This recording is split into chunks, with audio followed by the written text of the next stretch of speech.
With promises of fast cash and easy repayment, payday lenders take advantage of the financially vulnerable and instead deliver sky-high interest rates and impossible repayment terms. Jonathan Wesson from Schoolsfirst Federal Credit Union is here to talk about payday lenders and how to avoid falling into the financial trap that often follows taking out a payday loan. Welcome, Jonathan. Hello, thank you. Yeah, we're happy to have you on. So, Jonathan, I think we've all seen those payday loan commercials at one point or another. Can you give us a quick definition of what a payday loan is? Yes, so essentially a payday loan is a loan that offers fast cash to meet your needs if you're in a financial bind that lasts you kind of until your next paycheck.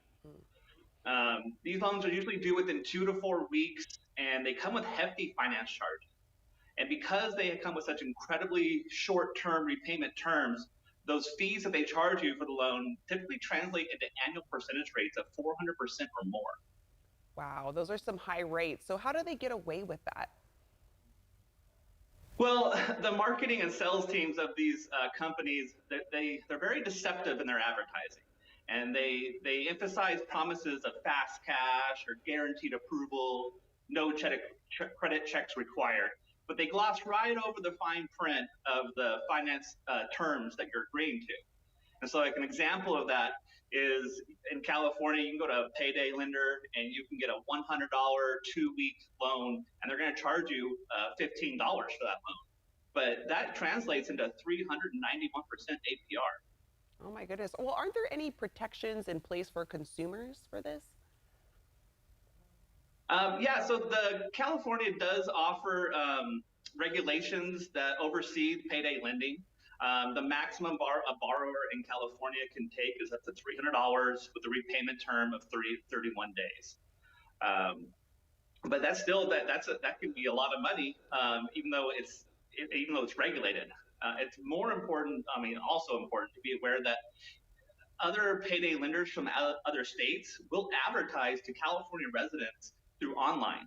And if California residents aren't aware of their protections, limitations, these lenders can kind of skirt around those regulations. So it's important for everybody to be aware and know their rights under California law. Yeah, and really doing the research. So, why do these payday lenders appeal to people? What's the draw?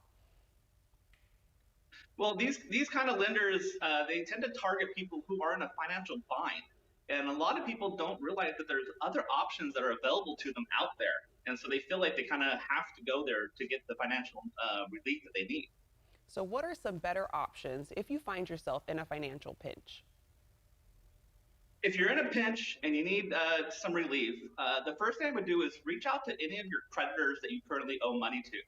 A lot of times they will be willing to work with you to change your payment amounts, restructure your payment term, maybe even lower your interest rate to kind of make that payment more affordable so it's not so overwhelming.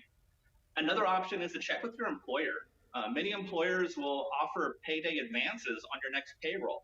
If you have an employer that's willing to work with you in that way, that's interest-free money, and that can be a really good solution in the moment. Of course, I would say check out your local credit union.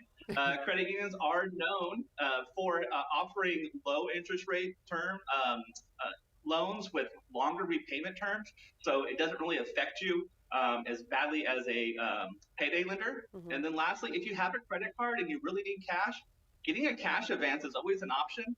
Even though those typically do have high interest rates, it's still much lower than the average 400% you're going to be paying for a payday loan. All very helpful tips. Jonathan Wesson, thank you so much for joining us this morning. And for more financial tips, you can visit schoolsfirstfcu.org.